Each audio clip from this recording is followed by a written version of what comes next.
معزز سامعین کرام، آپ سن رہے ہیں دیار اردو چینل پر عبداللہ حسین کا ناول نادار لوگ، حصہ پنجم، باب نمبر 12۔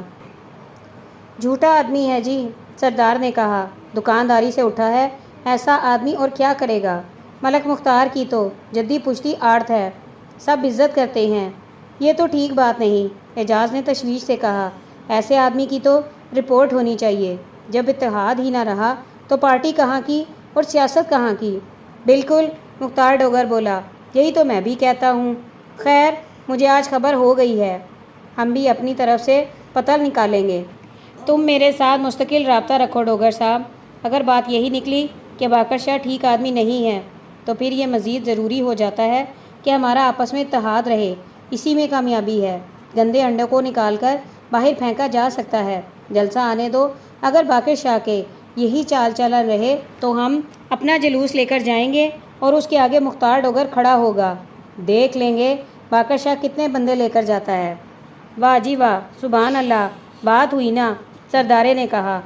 اسی ہیجان میں مختار ڈوگر نے اپنے آگے رکھی ہوئی چائے کی پیالی اٹھا کر پینی شروع کر دی۔ جیسے ہی اس نے پیالی لبوں سے لگائی، سردار اور اس کا ساتھی اپنی پیالیوں کی جانب لپکے۔ سردار کی چائے میں ایک مکھی تیر رہی تھی۔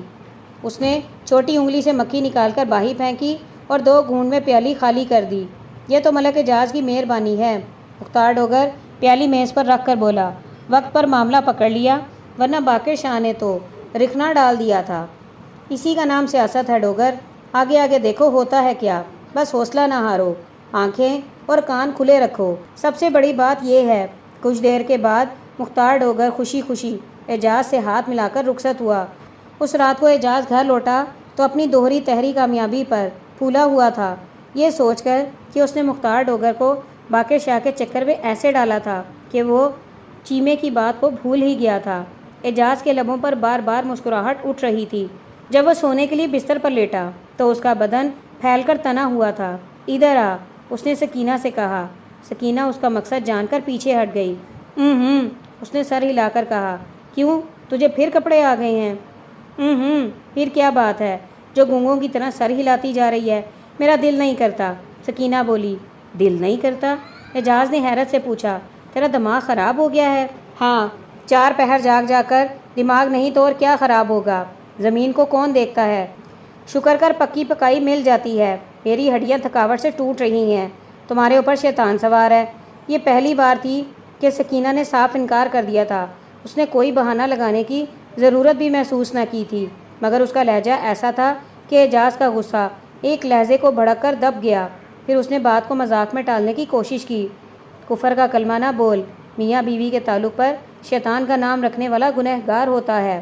اپنی بیوی جی سے پوچھ لینا۔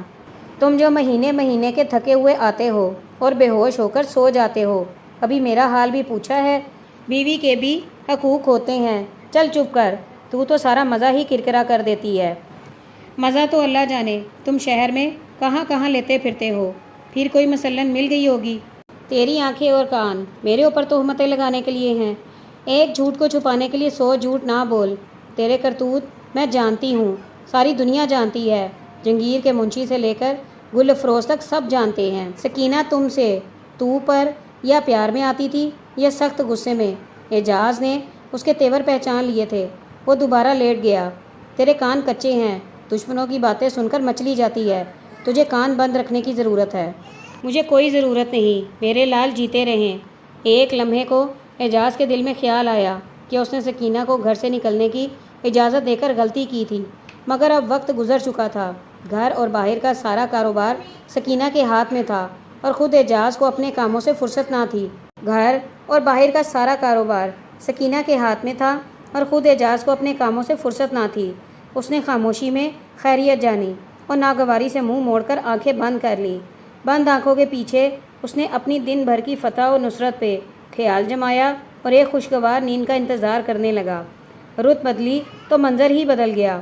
موسم بہار آ لگا تو ملک کے مشرقی حصے میں ملٹری ایکشن شروع ہو چکا تھا۔ شہر میں خوشیاں منائی جا رہی تھیں۔ اسی دوران جلسے کا موقع بھی آ گیا۔ 2 ماہ قبل مختار ڈوگر کی اعجاز کے ساتھ ملاقات کا حال جلد ہی باقر علی شاہ کے کانوں تک بھی پہنچ گیا۔ چند روز چھوڑ کر باقر علی شاہ بھی اعجاز کے دفتر میں وارد ہوا تھا۔ اعجاز بڑے اتفاق سے اسے ملا۔ باقر علی شاہ اکیلا آیا تھا۔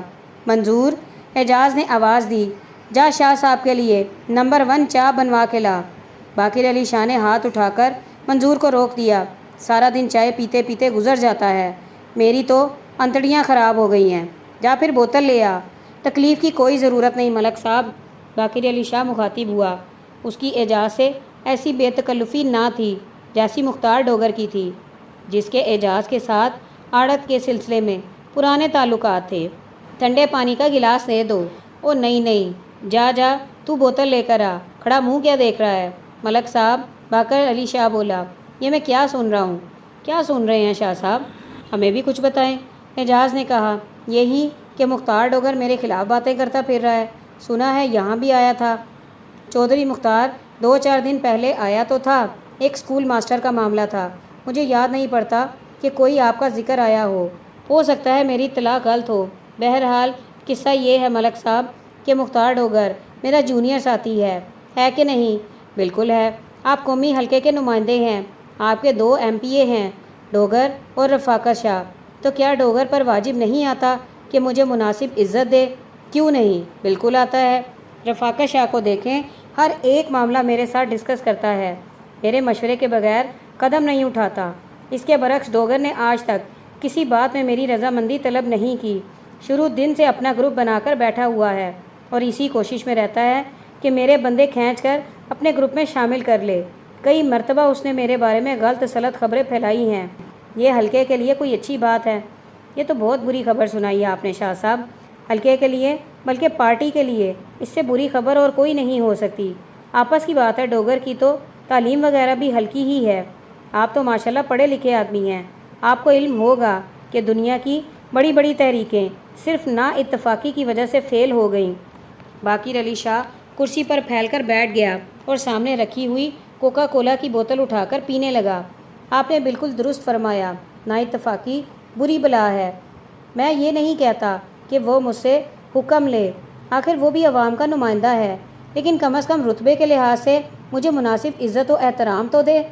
آپ کی ساری عمر اسی کام میں گزری ہے، آپ کو علم ہے کہ ایک دوسرے کے مقام کا خیال نہ رکھا جائے تو سارا سسٹم ہی فیل ہو جاتا ہے، ہوتا ہے کہ نہیں؟ سسٹم کیا شاہ صاحب، تانا بانا ہی بکھر جاتا ہے، اس بات کا ان لوگوں کو علم نہیں ہے۔ بہرحال اس کا کوئی بندوبست تو ہونا ہی چاہیے۔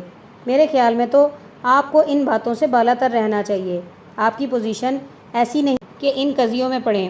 آخر ہم چھوٹے لوگ کس لیے یہاں بیٹھے ہیں؟ اعجاز کی بات کا اثر خاطر خواہ ہوا تھا۔ جب باقر علی شاہ بولا تو فتح جذبات سے اس کی آواز رندی ہوئی تھی۔ واہ ملک صاحب، آپ کیسی بات کرتے ہیں، میں تو عوام کا خادم ہوں اور سب سے پہلے میں آپ کا خادم ہوں۔ یہ آپ کی کثر نفسی ہے شاہ صاحب، ورنہ کون آپ کے کام کو نہیں جانتا۔ پانی کی سبیلیں افتتاحی جلسوں میں آپ کی خدمات پیش تاجر طبقہ ہو یا تھانہ، سب کے ساتھ آپ کے تعلقات، ہر دوسرے دن اخباروں میں آپ کی تقریریں، تصویریں، جتنے رفائی کام آپ نے چند مہینوں میں کیے ہیں ہم نے ساری عمر میں نہیں کیے۔ ہم تو آپ کے کارندے ہیں، آپ کو کسی تردد کی ضرورت نہیں، یہ کام آپ مجھ پہ چھوڑ دیں۔ میں ڈوگر کو الگ لے جا کر ذرا کھینچتا ہوں، اس کا کیڑا نکالتا ہوں، فکر نہ کریں۔ ویسے مختار ڈوگر آدمی برا نہیں، میں کب کہتا ہوں، باقر شاہ بات کاٹ کر بولا، اصل میں اس کے ایڈوائزر خراب ہیں۔ بالکل یہی بات میرے دل میں بھی تھی، میں اس کے ایڈوائزروں کے کان بھی مڑوڑتا ہوں، ایسے لوگوں کو درست کرنے کا طریقہ مجھے آتا ہے، بس آپ میرے ساتھ رابطہ رکھیں۔ اب بڑا جلسہ بھی آ رہا ہے، اشد ضروری ہے کہ ہم سب اتحاد کا مظاہرہ کریں، اسی لیے فل رابطہ رکھنا بے حد ضروری ہے۔ آپ ہمارے لیڈر ہیں ملک صاحب۔ باقر علی شاہ اعجاز کے آگے بچ گیا، جیسے آپ کہیں ویسے ہی ہوگا۔ 8-10 روز کے اندر اسی طرح کی مہم چلا کر اعجاز نے دونوں کی صلح کروا دی۔ اعجاز کے بند دفتر کے اندر گلے شکوے ہوئے اور وہیں پر باقر علی شاہ اور مختار ڈوگر آخر میں اٹھ کر گلے بھی مل لیے۔ جب جلسے کے لیے حلقے کا جلوس نکلا تو اگلے ٹرک پر باقر علی شاہ، مختار ڈوگر اور رفاقت شاہ کے ساتھ اعجاز بھی کھڑا تھا۔ شہر کے ہر کونے سے مختلف جلوس ڈھول ڈھمکوں کے ساتھ ناچتے گاتے ہوئے مردوں عورتوں کے ہمراہ مانگے تانگے ہوئے ٹرکوں، ریڑوں، گدھا گاڑیوں، رکشاؤں اور تانگوں کے ساتھ ایک ہی سمت کو چلے جا رہے تھے۔ پیچھے پیچھے پیدل چلنے والوں کی ایک فوج تھی۔ ان سب کا رخ گول باغ کی جانب تھا۔ اعجاز کا جلوس شہر کے سب سے دور دراز حصے سے چلا تھا۔ اس نے تقریباً سارے شہر کو پار کر کے اپنی جائے مقام تک پہنچنا تھا۔ چنانچہ وہ جگہ جگہ پر رک کر چل رہا تھا۔ جہاں پر جلوس رکتا، زور و شور سے نعرے لگنے شروع ہو جاتے۔ جلوس کو دیکھنے والے مقامی لوگ سڑک کے کنارے کھڑے جوش میں آ کر نعروں میں شامل ہو جاتے۔ فاصلے فاصلے پر پانی کی سبیلیں لگی تھیں، جہاں لوگ ہاتھ کا چلو بنا کر پانی پیتے، منہ پر گیلے ہاتھ پھیر کر تازہ دم ہوتے۔ ریڑھی والوں سے پکوڑے اور دہی پھلکیاں خرید کر کھاتے جا رہے تھے۔ سڑکوں پر ٹریفک رکا کھڑا تھا۔ پولیس کی نفری ہر طرف نظر آ رہی تھی۔ معلوم ہوتا تھا سارے ضلع کی پولیس شہر کی سڑکوں پر جمع ہو گئی ہے، مگر بیشتر جلوس پرامن تھے۔ لوگ ہنس کھیل رہے تھے، تالیاں بجاتے اور ناچتے ہوئے چلے جا رہے تھے۔ ساتھ ساتھ گرد کا طوفان اٹھ رہا تھا۔ گول باغ کے اندر، جس کا نام ناصر باغ رکھا جانے والا تھا، لوگوں کی ایسی بھیڑ تھی جیسی صبح سویرے سبزی منڈی میں ہوتی ہے۔ پسینے سے تر بدن ایک دوسرے سے رگڑ کھا رہے تھے۔ شہر کے مختلف حلقوں اور نواح کے دیہات سے ڈھولوں، باجوں اور توتیوں والے جلوس ایک کے بعد ایک باغ میں آ کر جمع ہو رہے تھے۔ دھکم پیل کا ایک عالم تھا کہ ہر آدمی آگے ہی آگے نکل کر سٹیج کے قریب تر ہونا چاہتا تھا۔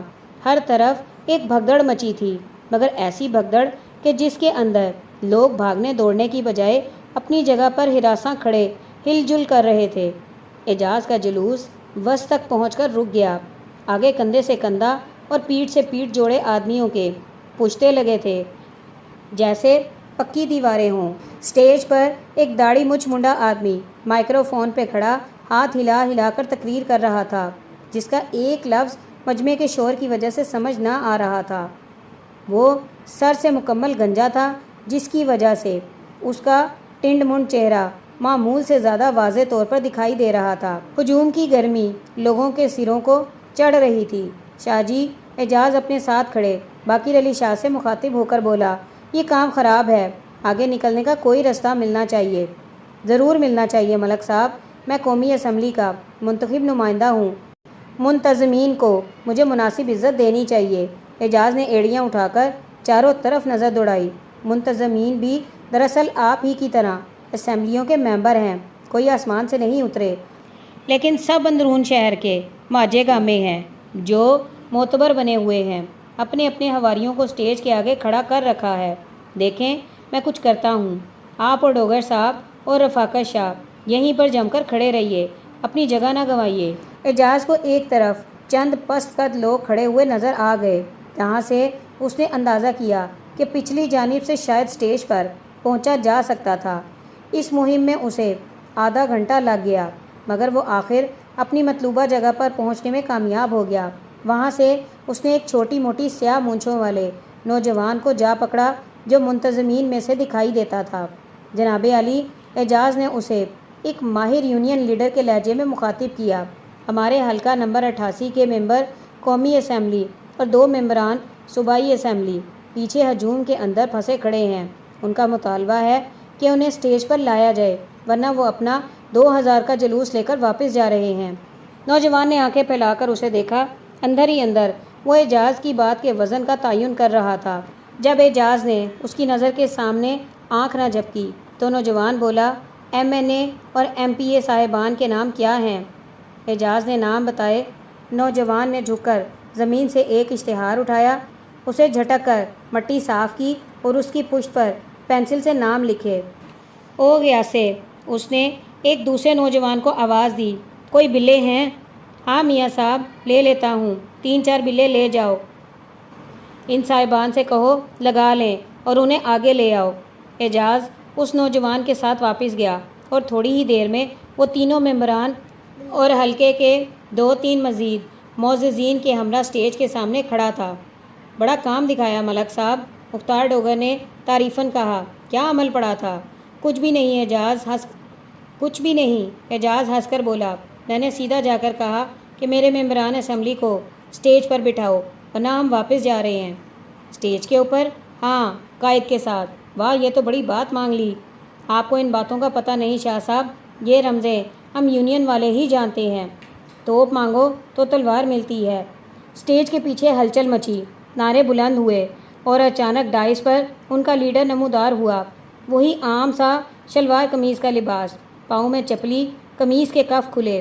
اس نے اپنے مخصوص انداز میں دونوں ہاتھ ہوا میں بلند کر کے تالی بجائی، پھر بازو کھول دیے جیسے سارے جہان کو خوش آمدید کہہ رہا ہو۔ قمیض کی آستینیں ڈھلک گئیں اور کونیوں تک بازو ننگے ہو گئے۔ ہجوم میں ایک غلغلہ بلند ہوا، نعرے بند ہوئے تو تالیاں بجنے لگیں، تالیاں رکیں تو پھر نعرے شروع ہو گئے۔ کئی منٹ تک اسی طرح شور مچا رہا، پھر لیڈر نے ہاتھ اٹھا کر مجمع کو خاموش ہو جانے کا اشارہ کیا۔ غل اس طور سے تھما جیسے ایک مہیب الجثہ جانور کے آخری دم نکلتے ہوں۔ ہجوم آخری بار جھرجھرایا اور خاموش ہو گیا۔ لیڈر نے 2-4 لفظ ہی کہے ہوں گے کہ مائکرو فون بند ہو گیا۔ لیڈر بولتا چلا گیا، مجمع سے آوازیں اٹھنے لگیں، آواز آواز۔ پہلے ایک پھر 2 اور آدمی آ کر مائکرو فون سے چھیڑ چھاڑ کرنے لگے۔ چند سیکنڈ میں وہ چالو ہو گیا، مگر اب اس میں سے آواز پھٹی پھٹی نکلنے لگی تھی۔ عقب سے ایک آدھ بار آواز آواز کی صدا اٹھی، مگر جب دیکھا کہ لیڈر اپنی روانی میں بولتا جا رہا ہے تو خاموشی چھا گئی۔ لفظوں کی کوئی حقیقت نہ تھی۔ سن 47 کے بعد یہ پہلا لیڈر آیا تھا جو خواہ کسی زبان میں بولتا، لوگ صرف اس کی آواز سننے اور شکل دیکھنے کی خاطر منہ کھولے کھڑے ہو جاتے تھے۔ اس کے وجود کو اپنے مقابل پا کر لوگوں کی غربت کے داغ ان کے دل سے دھل جاتے اور ان کے اندر توقعات کا طوفان اٹھ کھڑا ہوتا تھا۔ یہ لوگ اس شخص سے ہر لحظہ کسی ایسے معجزے، کسی کرامت کی توقع رکھتے تھے جس کی رونمائی سے ان کی زندگیاں بدل جائیں گی۔ اس شخص کے بارے میں کہا جاتا تھا کہ اتنا بڑا جاگیردار ہو کر غریبوں کی جھونپڑیوں میں جا کر ان کے ساتھ کھاتا پیتا اور زمین پر سوتا رہا تھا۔ ان باتوں نے اسے اس قوم کے اندر فقیری کا درجہ دے دیا تھا۔ اعجاز میں مسحور کھڑا اس کے لفظوں سے، بے نیاز اس کے ہاتھوں کے اشارے، اس کی تقریر کے انداز کو دیکھ رہا تھا اور وقت وقت پہ نعرے لگاتا جا رہا تھا۔ اس کربل کربل کرتے مجمع میں زندگی کی توانائی دوڑتی پھر رہی تھی۔ پھر اچانک مائکرو فون کا نقص رفع ہو گیا اور آواز صاف ہو گئی۔ یہ ایک مداری ہے، لیڈر کہہ رہا تھا۔ اس کے پاس مداریوں کی کئی ٹوپیاں ہیں۔ ایک ٹوپی پریزیڈنٹ کی ہے، پھر اسے اتار کر چیف مارشل لا ایڈمنسٹریٹر کی ٹوپی پہن لیتا ہے۔ جب ضرورت محسوس کرتا ہے تو اسے اتار کر پھینک دیتا ہے اور کمانڈر ان چیف کی ٹوپی پہن لیتا ہے۔ اس کے پاس ایک سیاستدان کی ٹوپی بھی ہے۔ جب اسے پہنتا ہے تو انتقال اقتدار کی ٹال مٹول کرنے لگتا ہے۔ جب یہ سیاستدان بنتا ہے تو پھر کیا کہتا ہے؟ پھر کہتا ہے انتقال اقتدار ٹال مٹول۔ یکدم لیڈر نے دونوں ہاتھوں سے تالی بجائی اور لے میں کہنا شروع کیا، انتقال اقتدار ٹال۔ ساتھ ہی ساتھ وہ اپنے پاؤں پہ چاروں طرف گھوم گیا جیسے کوئی مست قلندر ہو۔ دیکھتے ہی دیکھتے لوگوں نے الفاظ اس کے منہ سے اچک لیے اور اس کی نقل میں گھوم گھوم کر گانے لگے، انتقال اقتدار۔ ڈھول جو خاموش ہو چکے تھے دما دم بج اٹھے۔ مجمع میں لوگوں نے تالیاں بجا کر گھومتے اور یہی گردان کرتے ہوئے کئی چکر کاٹے جیسے کسی لمبی چوڑی مشین میں نصب ہزاروں پھرکیاں ایک ساتھ چل رہی ہوں۔ کسی کو یہ علم نہیں تھا کہ لیڈر نے یہ الفاظ کس زمن میں بولے تھے، کہ وہ ایک دوسرے شخص کے الفاظ کو دہرا کر اس کا مذاق اڑا رہا تھا، مگر ہجوم اپنے تئیں ایک مطالبے کی صورت یہ الفاظ پکار رہا تھا۔ کچھ دیر کے بعد جب لیڈر نے محسوس کیا کہ لوگ منتقلی اقتدار کا مطالبہ کر رہے تھے تو وہ بھی پلٹ کر ہجوم کے ساتھ شامل ہو گیا۔ گو اس کا پلٹنا کسی نے نہ دیکھا اور نہ محسوس کیا کہ الفاظ بھی وہی تھے، حرکات بھی وہی اور سر اور لے بھی وہی تھی۔ اعجاز گو اس سارے عمل میں شامل تھا، مگر ایک خیال کو وہ اپنے دل میں آنے سے نہ روک سکا کہ کیا سیاست انہی غلط فہم خطوط پر استوار ہوتی ہے؟